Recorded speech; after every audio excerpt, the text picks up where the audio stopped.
Bine ați venit, dragilor din Zodia Gemeni, oriunde v-ați afla în această lume.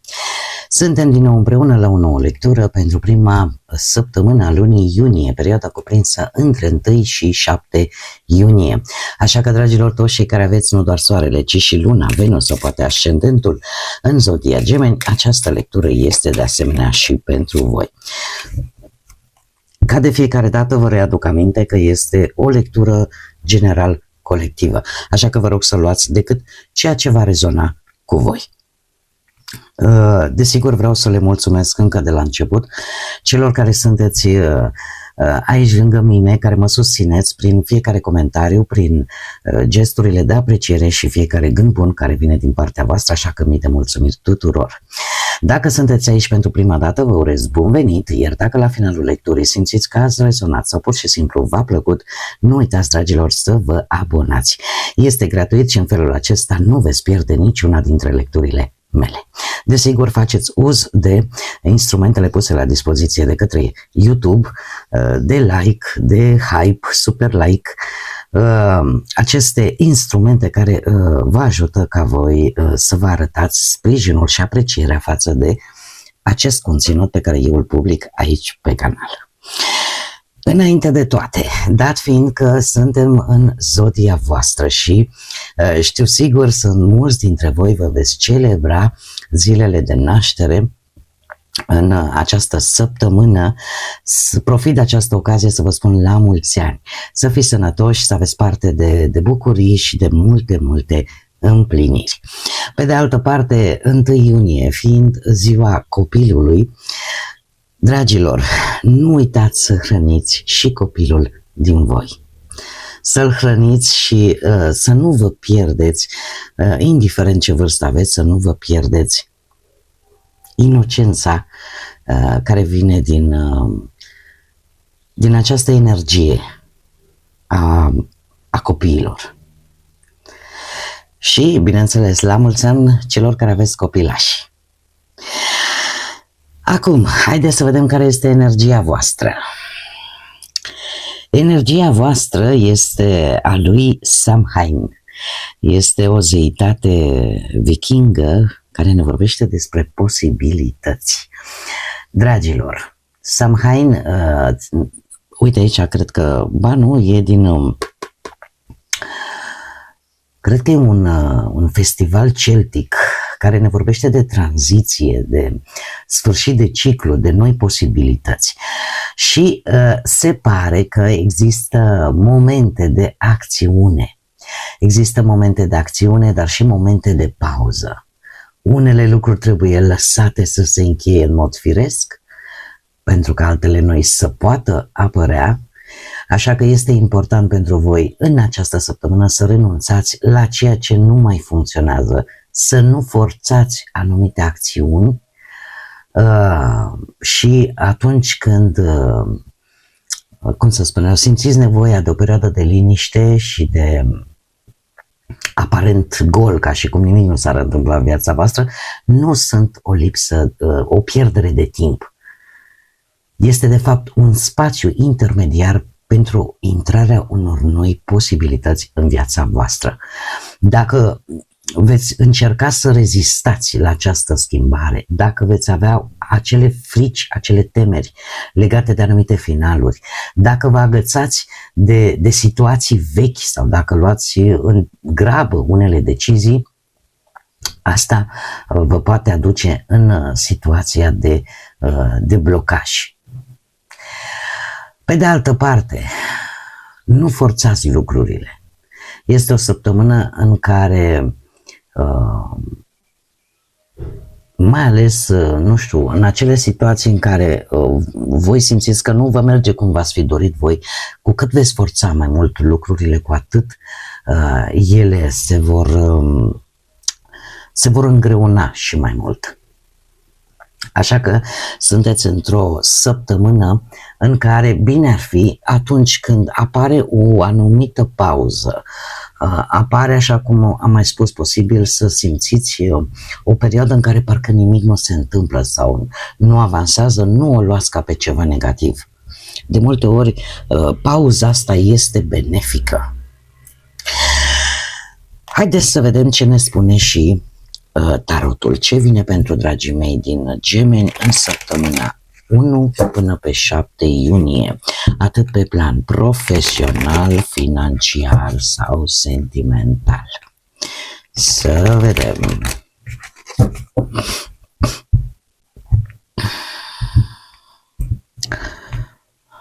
Bun. Avem un rege de spade, o regină de cupe, moderația, un paș de spade și surpriza săptămânii și haideți să le și clarificăm. Dragii mei dragi, să știți că atât pe partea profesională va depinde foarte mult de voi, dar pe partea asta a banilor avem o energie și în relație ceva important legat de moderație, dar haideți să o luăm cu începutul. Clarificăm, te rog, rege de spade pentru dragii mei din Gemeni, săptămâna 1-7 iunie. Ho, ho, ho.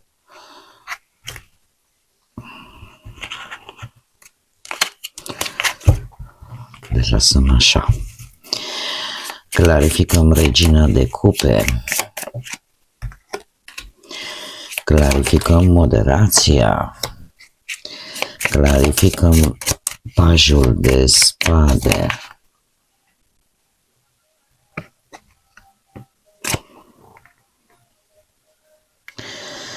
Punem așa. Clarificăm surpriza săptămânii.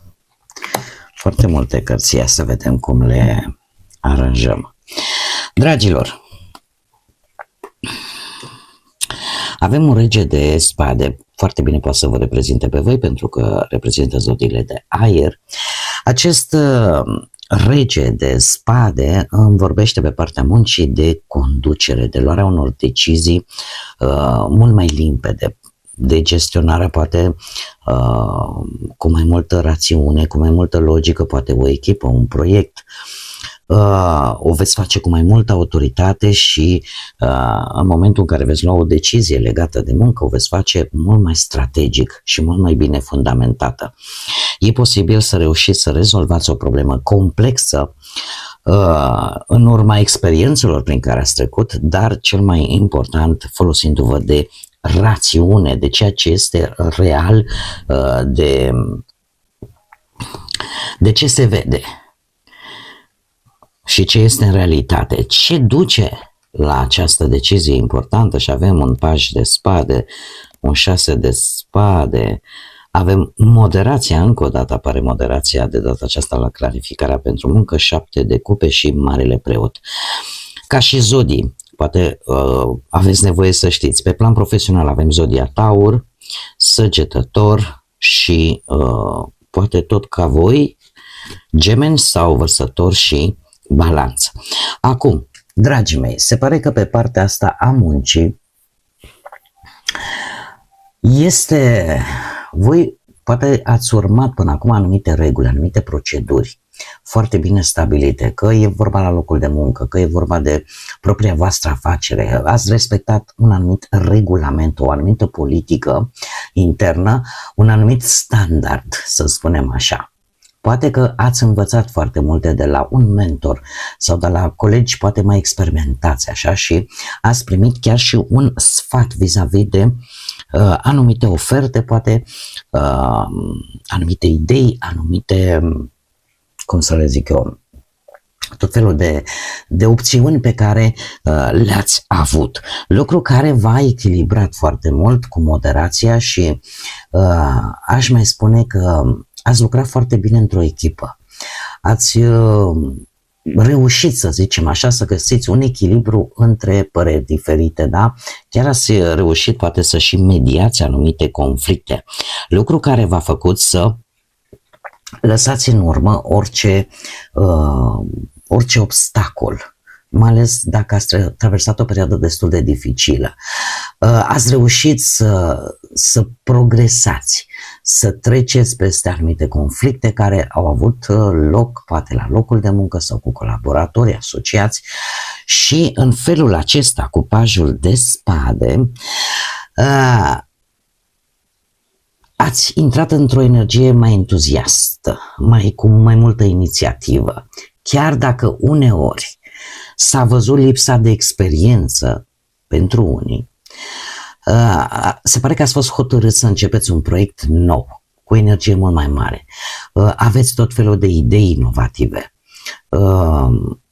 Probabil că sunteți pregătiți oarecum să vă implicați într-o nouă provocare. Toate acestea, la un loc, au dus la acest rege de spade. Toate aceste evenimente au dus la faptul că acum, în sfârșit, puteți să luați o decizie cu toate cărțile pe masă, puteți să gestionați o anumită situație legată de muncă, legată de un proiect, legată de o echipă, legată de o autoritate, de ce nu, și veți lua o decizie foarte strategică și foarte bine, cum am mai spus, fundamentată. Iar în felul acesta voi să rezolvați o problemă destul de serioasă, destul de complexă, pe care o puteți avea legată de cariera voastră profesională. Pe partea bănuților avem o regină de cupe și un 8 de monede. Cum am ajuns la această regină de cupe? Prin acest 8 de monede. Asta ce îmi spune că probabil ați avut un anumit confort financiar la nivel personal, nu neapărat bogății exagerate, dar ați avut acei bănuți suficienți pentru ca voi să trăiți cât de cât confortabil, da? Și chiar să vă permiteți, poate, nu știu, mici plăceri, un anumit, să zicem așa, lux personal.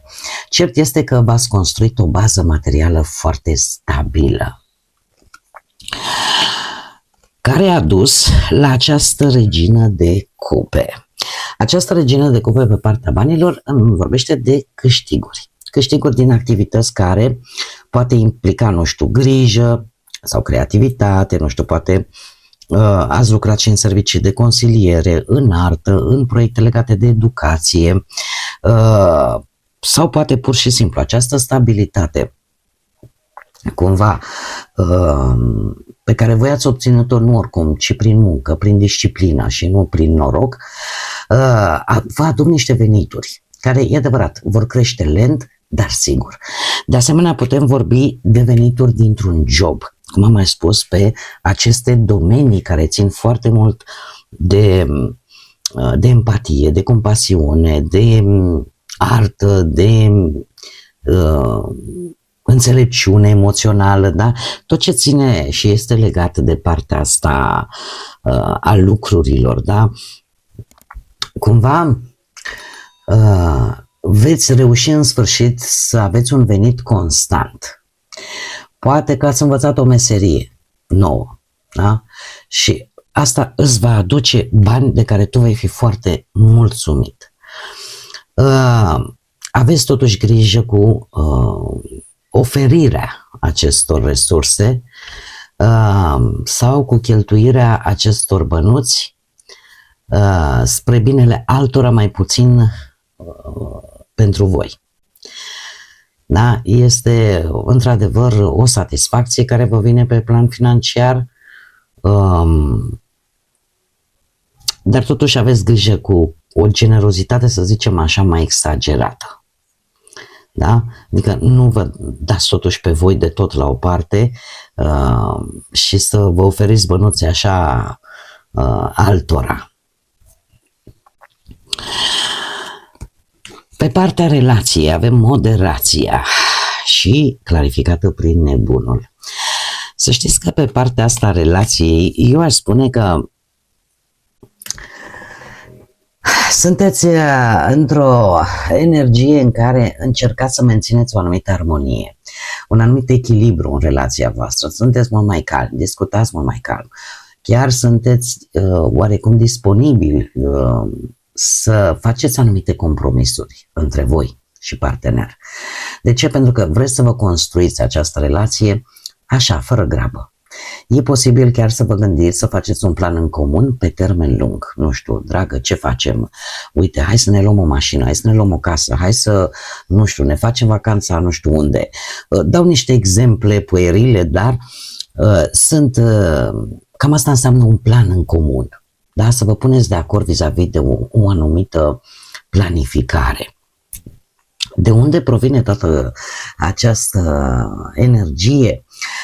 E o energie adusă de nebun, care, nu știu, a apărut o surpriză, a apărut ceva în viața voastră, care a adus așa oarece prospețime.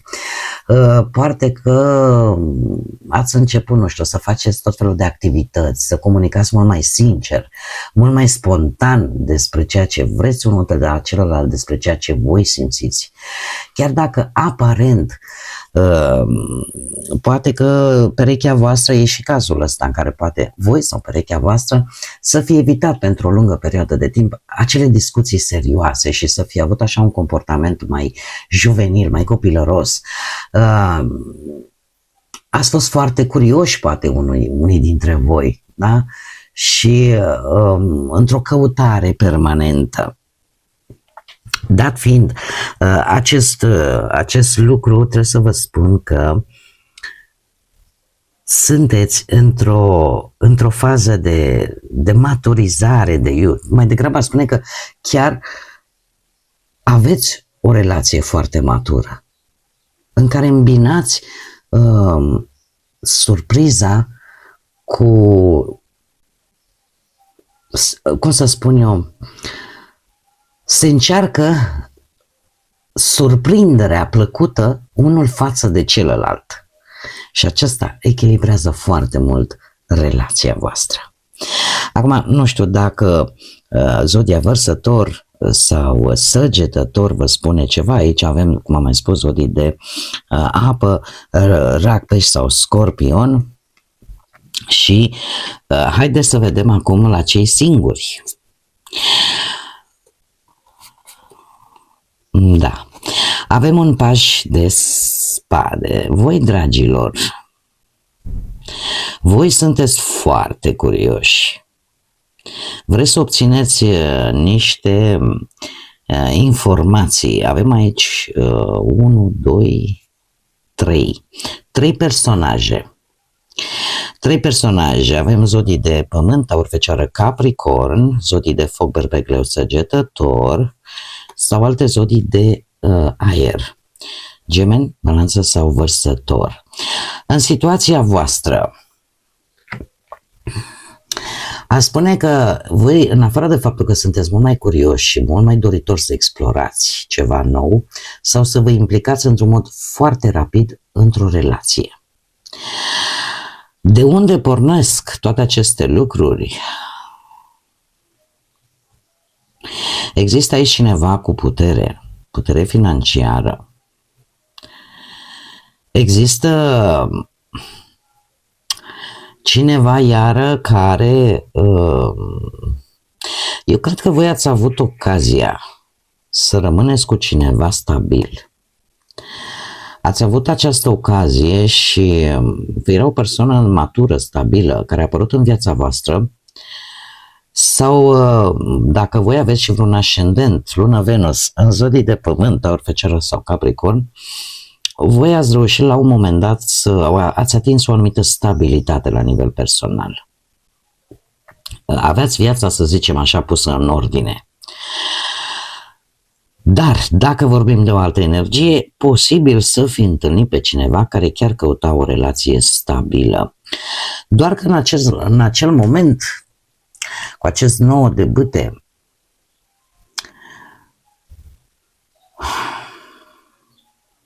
ori că ați fost poate prea precauți, ori prea neîncrezători, ați evitat această relație din frica de a nu fi dezamăgiți. Și a apărut o altă energie, un cavaler de bâte, cineva care din păcate a fost trecător în viața voastră. Nu a stat și v-a lăsat cu un sentiment de însingurare. A fost într-adevăr așa ca un foc ce arde repede, multă pasiune. Ați fost atrași mai mult fizic, chimic de către celălalt și ați intrat într-o relație într-un mod paradoxal prea rapid de această dată și prea superficial. Iar acest lucru a dus la acest 5 de monede. Un 5 de monede în care ai simțit poate lipsa sprijinului. Ai simțit că, din punct de vedere emoțional, te simțeai mai singurică. A fost ca o lecție pentru voi, care v-a ajutat să vă dați poate seama cam cum trebuie gestionată o anumită relație înainte de a te implica profund în ea. Voi din toate aceste experiențe ați ieșit cu această energie de rege pe care am văzut-o și pe plan profesional, această rege de spade. Adică v-ați dat seama că atunci când trebuie să vă alegeți poate un partener, veți analiza cu mai multă atenție pe cine alegeți și nu o să vă mai grăbiți să intrați într-o relație. Vă folosiți propriile voastre experiențe în așa fel încât să evitați orice greșeală. Tocmai de aceea avem acest paj de spade care ne vorbește de, cum să spun eu, explorare. Nu mai faceți lucrurile ca până acum. Tot pățitul e priceput, ca să spunem așa, și arată curiozitate, dorință de a explora. Acum, eu, sinceră să fiu, dacă nu era acest rege de spade aici, era ca și cum nu v-ați fi învățat lecția.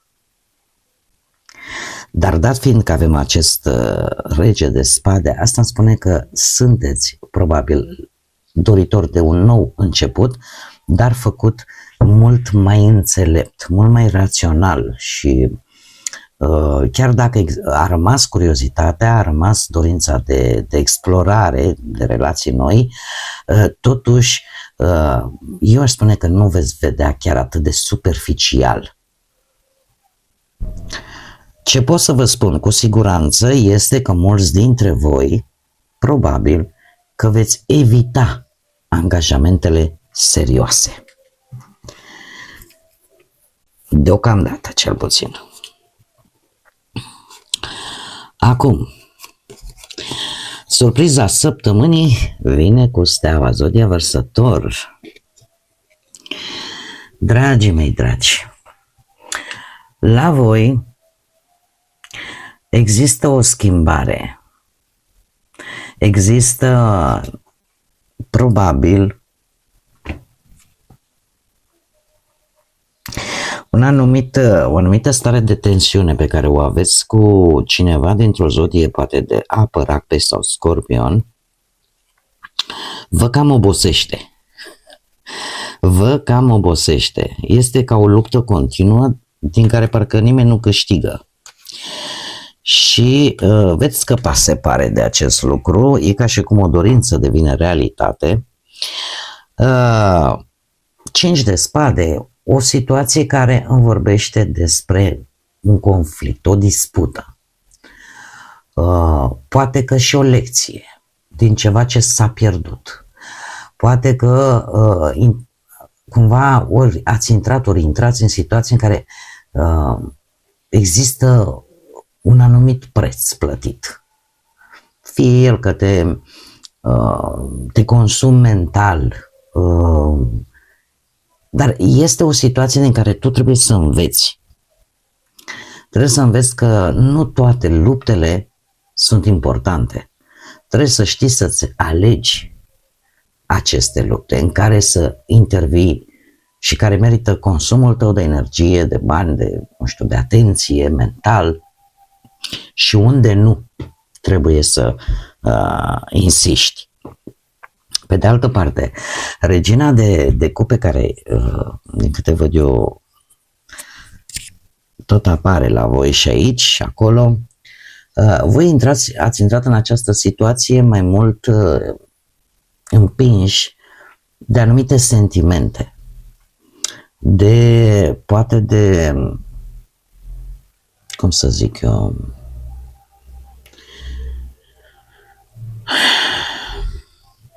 ați avut o stare în care ați fost respinși sau poate ați avut momente în care ați așteptat prea mult din partea celorlalți. Lucrurile astea v-au făcut poate să intrați în acest conflict, în această stare de tensiune cu altcineva, cu altă persoană, dar se pare că voi renunțați pur și simplu. Vă dați seama că este o luptă care duce nicăieri și că indiferent și dacă voi să zicem că ați ieșit câștigător, de fapt n-ați avea nimic de câștigat sau prea puțin în urma acestui conflict. Și atunci luați decizia foarte bună și aici se vede foarte clar energia principală a săptămânii. Pentru că veți lua o pauză. O pauză necesară în care parcă nu se întâmplă nimic, dar de fapt se întâmplă atât de multe. Pentru că steaua pe partea asta a surprizei îmi vorbește de vindecare, de liniște, de încredere în viitor, de speranță. E ca și cum va veni ceva real. Chiar dacă în acest moment este ușor ascuns, dar va genera niște evenimente și o energie foarte puternică în următoarea perioadă. Așa că nu trebuie să, cum să spun eu, se pot construi, se pot deschide lucruri, se pot vindeca dincolo de ceea ce voi vedeți în acest moment. Există resurse, există posibilități reale ca voi să evoluați sau chiar să puteți repara poate anumite situații. Haideți să vedem și care este mesajul florilor pentru voi, dragilor, din Gemeni.